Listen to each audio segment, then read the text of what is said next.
Akkam jirtu kabajamtoota hordoftoota fayyaa show. Kun fayyaa show. Dhimma fayyaa irratti fi fayyaa wal qabatan irratti yeroo yerootti kan simbiraan geenyu ta'a. Har'as qophii fayyaa show keenya irraatiin sagantaa nuti isiniif qabadhee dhiyaadhee waa'ee dhukkubbii dugdaa fi dhukkubbii dugdaa akkamitti mana keessatti of yaaluu dandeenya yookiin dhukkubbii dugdaa furmaanni isaa jira kan jedhu ilaallaa. An Dr. Naafii Argituuti nu waliin tura.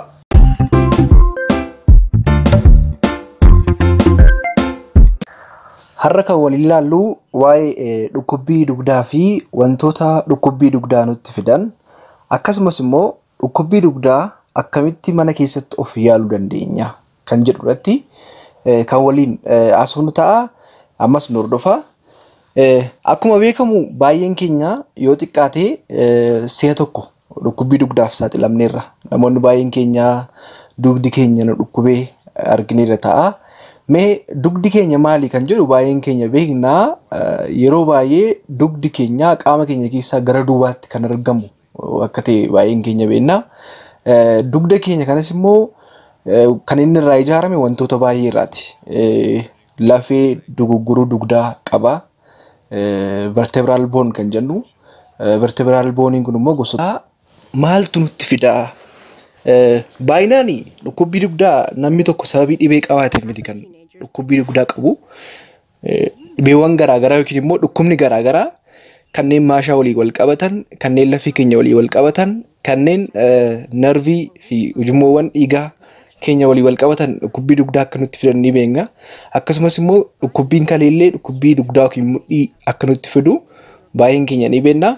Garuu maajoritiin isaa yookiin immoo baay'inaan dhukkubbii dugdaa nutti kan fidu wantoota kana miti. Mee jalqabaa kaasnee ilaallu. Jalqaba irratti dhukkubbii dugdaa kan nutti fidu taateewwan nuti guyyaa guyyaatti goonu yookiin immoo taateewwan nuti guyyaa guyyaatti raawwannu. Taateewwan kunniin maal fa'i kan jedhu. Tokkoffaarratti yeroo dheeraaf taa'aa turuu yookiin dhaabbachaa turuu. Fakkeenyaaf namoonni hojiidhaan yeroo dheeraa taa'aa turan jiraachuu danda'u. Especially hojjettoota baankii ta'uu danda'a. Hojjettoota biiroo garaagaraa keessa jiraatan ta'uu danda'a. Akkasumas immoo namoonni yeroo dheeraaf dhaabbachaa turan ni jiru ta'a. Kanneen suuqii keessa gurguran yookiin immoo barsiisotas ta'uu danda'a. Yeroo kana dhukkubbii dugdaaf nu saaxila. Yeroo dheeraadhaaf yommuu taa'aa turutti. Numti mataan keenya illee yeroo dheeraaf yeroo taa'aa turru yookiin immoo yeroo dhaabachaa turru namni kamiyyuu dhibee kanaaf dhukkubbii dugdaa kanaaf ni saaxilama jechuudha. Akka mallattootti back pain kan jennu jechuudha. Maaliif yommuu namni tokko taa'utti ulfaatinni qaama isaa mudhii olii yookiin immoo baay'inaan bakka taa'umsa isaa irratti yookiin immoo waan asii gad dhiibamuuf namni tokko dhukkubbii dugdaaf saaxilama jechuudha. Akkuma kana yommuu namni tokko dhaabachaa turchisi sababa kanarraan kan ka'e taateewwan akkasii dhukkubbii dugdaaf akka isaan nu saaxilan gamanumaan akkasiin hubattaniin barbaada. Kanaaf amma danda'ametti yeroo dheeraaf taa'aa turuuf dhaabachaa turuu caalaatti teenyee giddu gidduutti kaaneefaa yookiin immoo sosocho'uunfaa gaarii akka ta'e gamanumaan isin beeksisuun barbaada. Kanaaf namoonni baay'inaan yeroo keessan taa'uu qofatti dabarsitan fi dhaabbii qofatti dabarsitan akka of eeggattan kan jedhu gamanumaan isin beeksisuu barbaada. Inni itti aanu meeshaawwan ulfaataa ta'an baachuun akkasumas immoo yeroo baay'ee kallattii tokko qofaan meeshaa garaagaraa baachuu arguu dandeessu. Footoo irratti isinitti agarsiisa. Meeshaawwan ulfaataa ta'an ol kaasnee yommuu baannutti maashaawwan keenya kun waan dhifamaniif yeroo sanatti yookiin immoo lafeewwan dugugguruu dugdaa keenya keessaa jiran ijji waan xiqqoo walitti bu'aniif ol riganiif kanaaf dhifamuun maashaan keenya kun immoo dhukkubbii dugdaaf akka nu saaxilu gamanumaan akkasiin beektaniin barbaada. Kan biraa immoo yeroo baay'ee tariitii namoonni ba'aa baatan jiru. Ba'aa kallattii tokko qofaan namoonni tokko tokko harki keenya mirgaa yeroo hundumaa waan hojii hojjetuuf qofa harka mirgaa kana baatanii deemu.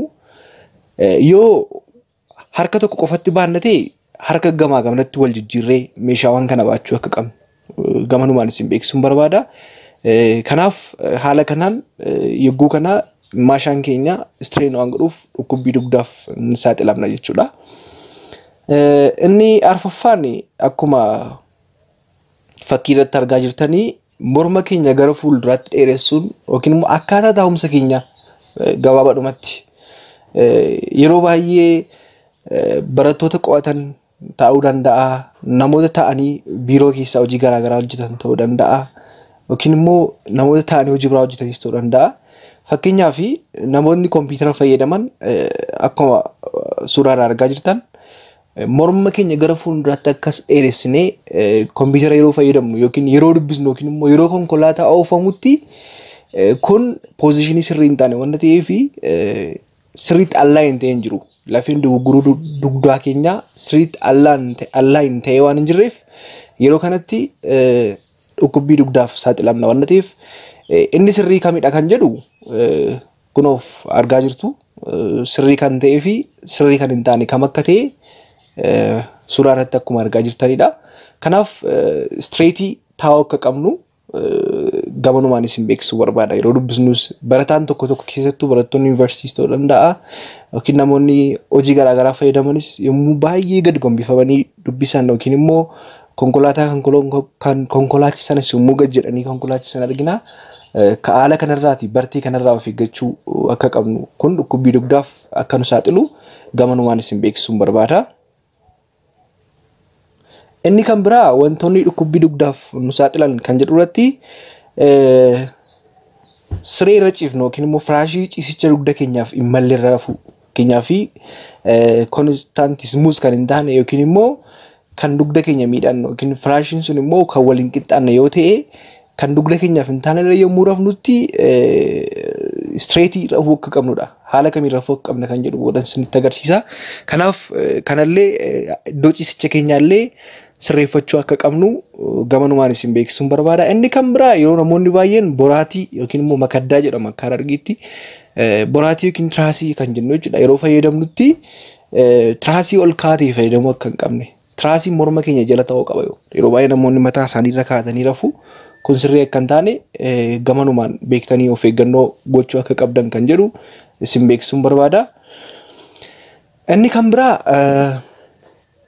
dhukkubbii dugdaa wantoonni nutti fidan keessaa muraasni micciiramuu yookiin ifamuu maashaawwan dugda keenyaarraan kan keenyatti dhufuu danda'a yookiin muscle strain kan jennu maashaan keenya kottoonfachuu yookiin immoo micciiramuu yookiin immoo ifamuu maashaa dugda keenyaa maashaawwan hedduutu dugda keenya keessa jira. Namni tokko akka inni socho'u kan godhu maashaan yeroo baay'ee akkuma beeknu namni kottoonfachiisuudhaan lafeewwan maxxanee waan jiruu fi naannoo jointii yookiin immoo buusaa lafee keenyaa waan jiruuf namni tokko akka deemu godha yookiin immoo sochiidhaaf nu gargaara. Kanaaf micciiramuu yookiin immoo dhifamuu maashaawwan kan yeroo repetitively yeroo hedduu yeroo dhifamutti miidhaaf nu saaxiluu danda'a kan jedhu gamanumaan isin beeksisuun barbaada. Inni kan biraa dhukkubbii dugdaa wantoonni nutti fidan keessaa miidhamuu diskiiwwan lafee dugugguruu dugdaa viidiyoo irratti isiniin agarsiisa kun akkuma argaa jirtanii. Inni kan biraa kan dhukkubbii dugdaaf nu saaxilu caba lafee dugugguruu dugdaa yookiin sigigaachuu diskiiwwan dugugguruu dugdaa irraa kan ka'e akkuma nama isiniif himuudhaaf yaaletti viidiyoo irrattis suuraa irrattis akkuma argitan lafeen dugugguruu dugdaa sababa garaagaraa kan ka'e cabuu danda'a. Umriin namaa yommuu baay'ee dabalaa deemu yookiin immoo dhayicharraan kan ka'e yookiin immoo tiraamaa kan jennu kufaatiis ta'uu danda'a, namaan dhaamus danda'a, dhagaadhaan yookiin uleedhaan ta'uu danda'a yookiin immoo kufuus ta'uu danda'a. Namni tokko yommuu kufutti lafeewwan dugugguruu dugdaa kun waan cabuuf dhukkubbiidhaaf nama saaxila kan jedhu itti himuu barbaada. Inni kan biraa miidhaa buusaawwan lafee dugugguruu dugdaati. Akkuma amma isinitti hime buusaa jechuun buusaawwan lafee dugugguruu dugdaa keenyaa yookiin immoo jointii kan jennu jechuudha. Jointiin lafeen tokkoof lafee tokko gidduu jointiin ni jira yookiin immoo bakka isaatti wal qunnaman jira. Bakka isaatti wal qunnaman kuni yommuu isaan miidhamu kanatti namni tokko dhukkubbii dugdaaf saaxilamuu akka danda'u gamanumaan isin beeksisuu barbaada. Inni kan biraa dhibeewwan kalee kanneen akka cirracha kalee yookiin immoo infekshinii kalee kan jennu cirrachi kalee yeroo baay'ee naannoo mudhii keenyaati jedhu namni yeroo baay'ee duddanna dhukkuba jedhee dhufa kaleen na dhukkubedha yeroo baay'ee namni namoonni keenya baay'een isaanii dugdi yommuu dhukkubu akkuma dhibee kalee ta'e qofaatti kan fudhatan jiru baay'een isaanii kun dogoggora akka ta'edha. Darbee cirrachi kalee yookiin immoo infekshiniin kalee dhukkubbii dugdaaf nu saaxila.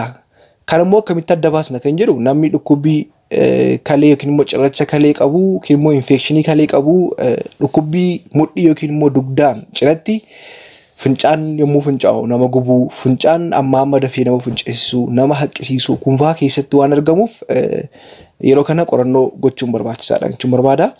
Inni kan biraa kaansarii lafee dogoggoruu dugdaa yookiin immoo kaanseriin qaama keenya baay'ee ni miidha. Kutaa qaama keenya baay'ee ni miidha. Akkuma kana kaanseriin lafee dogoggoruu dugdaa keenyaa ni miidha jechuudha. Yookiin immoo vertebral bone kana yommuu kaanseriidhaan miidhamanitti dhukkubbiin dugdaaf nama saaxila kan jedhu gamanumaan akkasiin hubattaniin barbaada. Inni kan biraa yeroo ulfaa dhukkubbiin dugdaa dubartoota hedduu mudataadha. Maaliif sheeppiin fakkeenyaaf dubartoonni ulfaa yookiin immoo qaamni nama dugda isaanii straight yommuu turutti lordosis kan jedhamu yookiin immoo maal isin jechuu danda'a. Yeroo ulfaatti gadameessi guddachaa waan deemuuf ifamaa waan deemuuf xiqqoo distorti ta'a sheeppiinsaa. Sababii kanarraan kan ka'e dhukkubbiin dugdaa koomanidha dubartoota ulfaadhaatti yeroo baay'ee. Mallattoowwan kan biraa yoo qabaatedha kan isaan mana yaalaa dhufuu qaban. Inni kan biraa furdina garmalee yookiin immoo ulfaatina garmalee yaa'u pressure bearing area yookiin immoo bakka ulfaatinni qaama keenyaa waan yommuu teenyutti yommuu dhaabbannutti yommuu wanta qaama keenya kutaa gadi irratti wanta asii gad dhiibamuuf sababa kanarraan kan ka'e dhukkubbii dugdaaf nu saaxiluu danda'a kan jedhu itti himuu danda'ama. Asirratti furmaata isaatti nu dhufna. Dhukkubbii dugdaa akkamitti mana keessatti yaaluuf dandeenya kan jedhu tutuun dhufin dura dhukkubbii dugdaa dabalatee mallattoowwan kanaa gadi yoo nurratti mul'ate atattamaan mana yaaluu deemuu qabna. Mallattoowwan kunniin maali? Fakkeenyaaf an dhukkubbii dugdaan qaba. Dhukkubbii dugdaa keessaa mallattoowwan kan biraa dhukkubbii dugdaan cinatti mallattoon akkanaa yoo nutti mul'ate mana yaalaan deemuu qaba kan jedhu akkasiin hubattan barbaade. Mallattoowwan kunniinis maalidha kan jedhuufi tokkoffaarratti ulfaatinni qaamaa hir'achuu. Maaliif ulfaatinni qaama keenya yommuu irra deemu tariitii kaanseriiwwan lafee dugdaa ta'uu danda'a sababni ta'eef lafee dogoggoruu dugdaa waan ta'eef ija ilaalamuu qabna. Ho'a qaamaa olaanaa fakkeenyaaf inni qaama keenya baay'ee yommuu dabalu infekshinii kaleerraa kan keessa ta'eef naannoon dugdaa diimachuu yookiin immoo dhiita'u dugdi keenya diimachuu infekshiniirraa kan keessa ta'uu danda'a yookiin immoo abscess kan jennu yookiin immoo akka afaan Oromootti dhullaan keessa jiraachuu danda'a. Akkasitti kama jedhee yaada. Naannoon dugda baay'ee diimachuu yommuu yookiin immoo naannoon dugda keenya harka keenya yommuu qabnu yommuu ho'utti yookaan dhiita'u mana yaalaa deemuu akka qabnu. Inni arfaffaan gubuu qaama saalaa yeroo fincaanii. Fakkeenyaaf namni tokko yommuu fincaanutti qaamni saalaa isaa ni guba yoo ta'e kun mallattoo infekshinii kalee yookiin immoo ujummoo fincaanii ta'uu waan danda'uuf mana yaalaa deemee qorannoo fincaaniif ultrasoundii dhiigaa gochuu akka qabu gamanumaan isin beeksisuun barbaada. Inni kan biraa shanaffaarratti fincaan yookiin boolii qabachuu dadhabu. Namni tokko fincaan isaa dhukkubbii dugdaan cinatti fincaan isaa control gochuu dadhabu yookiin immoo boolii isaa yookiin immoo sagaraa control gochuu yommuu dadhabutti narviin lafee dogoggoruu dugdaa keenya keessa jiru kanaaf akka namni tokko fincaan isaa qabatu yookiin immoo boolii isaa qabatuuf waan gargaaraniif narviin isaa miidhamuu waan danda'uuf namni kun ilaalamuu qaba kan jedhu ilaaluutti itti himuu barbaada. Inni kan biraa adooduu yookiin immoo naannoon qaama saalaa, naannoon hudduu fi naannoon kan biraa naannoon isaa yoo ni adoodate yeroo kanatti mana yaalaa deemee ilaalamuu qaba. Inni kan biraa inni torbaffaa dhukkubbii dugdaa addaan hin cinne kan yeroo teenyu yookaan rafnu illee nu hin dhisne jechuudha. Fakkeenyaaf halkan walakkaa riba keessaa kan nu kaasu ta'e kan addaan hin cinne yoo ta'e dhukkubbiin dugdaa kun kanaaf mana yaalaa deemnee yaalamuu qabna kan jedhu gamanumaan isin beeksisuun barbaada. Kanattaan sun dhukkubbii dugdaa kanaa akkamitti mana keessatti of yaaluu dandeenya? Hubadhaa mallattoowwan armaan olii kan isinitti hime kana yoo ofirratti argitan mana yaalaa deemuu qabdu. Garuu mana keessatti immoo akkamitti of yaaluu dandeenya kan jedhu isiniif qabadhee dhiyaadheera ammas kan hordofaa.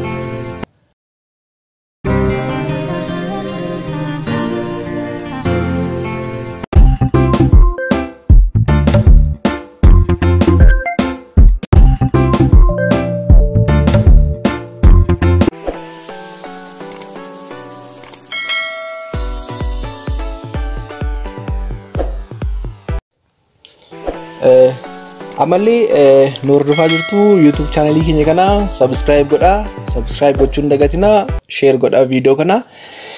Dhukkubbii dugdaa keenya kana akkamittiin of yaaluu dandeenya kan jedhuu fi akkuma beeknu tokkoffaarratti erbee xiqqaa yookiin immoo carqii kan jennu bishaan waan ciisnee erga garaa keenyaan ciisnee booda daqiiqaa 25 hanga 30 dugda keenya irra tursuudhaan dhukkubbii dugdaa sababa kottoonfachuun maashaawwan dhufaniif nu gargaara jechuudha. Kana jechuun dhukkubbii dugdaa kan fidu keessaa inni guddaan tokko kottoonfachuu maashaa yookiin immoo dhifamuu maashaa isiniin jedhee isinitti himera. Maal goonaa bishaan ni ho'isnaa erbee xiqqaa ni fudhanna akkuma argaa jirtan erbee xiqqaa kana erga garaan cifnee booda naannoo dugda keenya dhukkubu kana daqiiqaa 25 hanga 30 irra tursuudhaan relief nu kenna yookiin immoo nu fooyyessa jechuudha.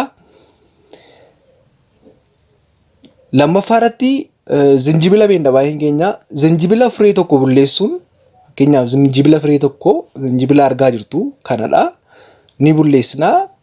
Zinjibila firii tokko bulleessuun bishaan ho'aa burcuqqoo tokkotti naquun bishaan ho'aa burcuqqoo tokko qopheeffannaa. Zinjibila firii tokko isa booda zinjibila sana ni hurreessinaa. Daqiiqaa 5 hanga 10 erga waliin maknee booda maankaadhaanis ta'uu danda'a karaa biraatiin waliin maknaa. Bishaan ho'aa sanaaf zinjibila sana daqiiqaa 5 hanga 10 waliin maknaa. Yoo hin argattu ta'e dammis baay'ee gaariidha. Dammas itti dabaltanii isa booda garaa keenyaan erga ciisnee booda namni lammaffaa yookiin immoo namni kan biraa dugda keenya akka ittiin nuuf sukkuumu gochuu jechuudha. Yookiin nama kan biraa namni nu gargaaru kan biraa jiraachuu qaba. Zinjibila kana hurreessinee bishaan ho'aa keessatti daqiiqaa 5f burcuqqoo tokkotti naannee daqiiqaa 5 hanga 10 erga waliin mognee booda damma argannaanis gaariidha. Dammas itti dabaluudhaan dugda keenya irratti ittiin akka nuuf sukkuuman massage nuuf godhan gochuu jechuudha. Inni kan biraa shunkurtaa adii baay'een keenya yookiin immoo qullubbii adii kan jennu jechuudha. Faayidaa baay'ee akka qabu baay'een keenya ni beekna. Qullubbii adii kana argaa jirtu fireewwan qaqallaa 8 hanga 10 qaqallaa yookiin immoo erga adda baasne firee isaanii isa qaqallaa sana jechuudha. Ergasii sirriitti hurreessinaa yookiin immoo sirriitti kukkutnaa. Erga sirriitti hurreessine yookiin immoo kukkunnee booda dugda keenya bakka dhukkubitti gochuun carqii yookiin immoo erbee qulqulluu itti uwwisnee daqiiqaa 25 hanga 30 turuu qabna jechuudha. Siniif galeera. Shunkurtii adii yookiin immoo qullubbii adii firee qaqallaa 8 hanga 10 erga hurreessinee dugda keenya bakka dhukkubitti gochuun erbee qulqulluu itti uwwisnee daqiiqaa 25 hanga 30 irra tursu jechuudha. Picture irratti argaa jirtu.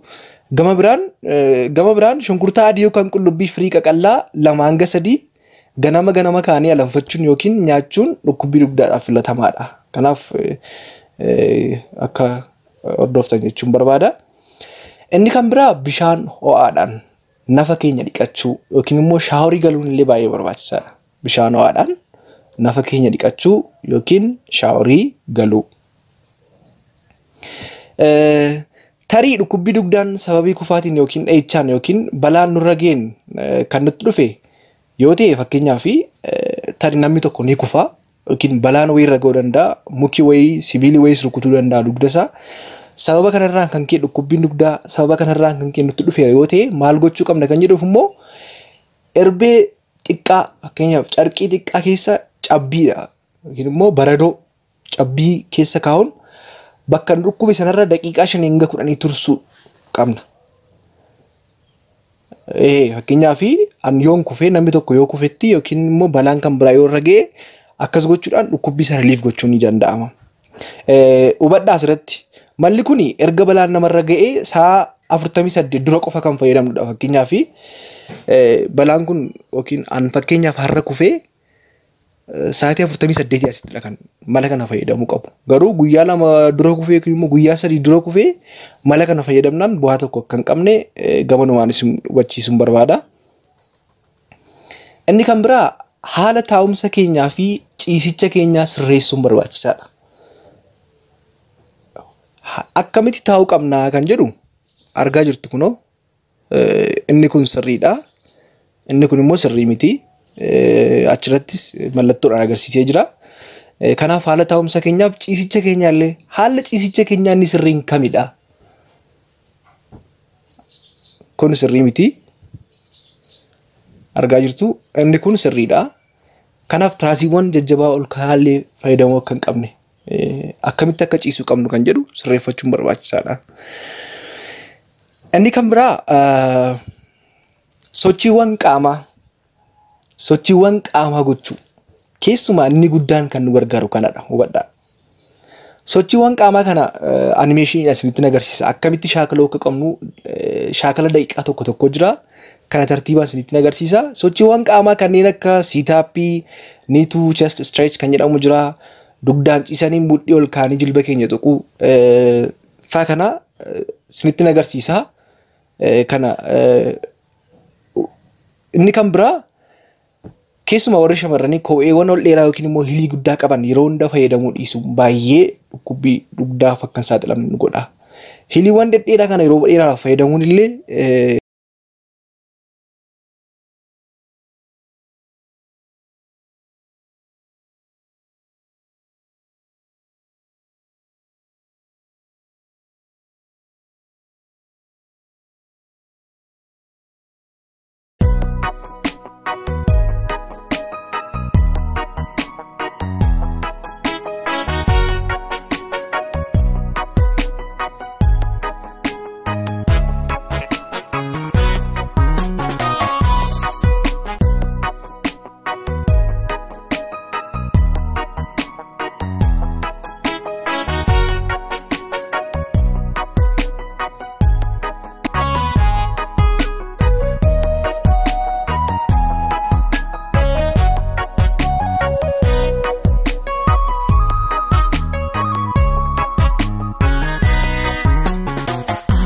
Sinjena ya wakarara arara sinjena ya wakarara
dhufa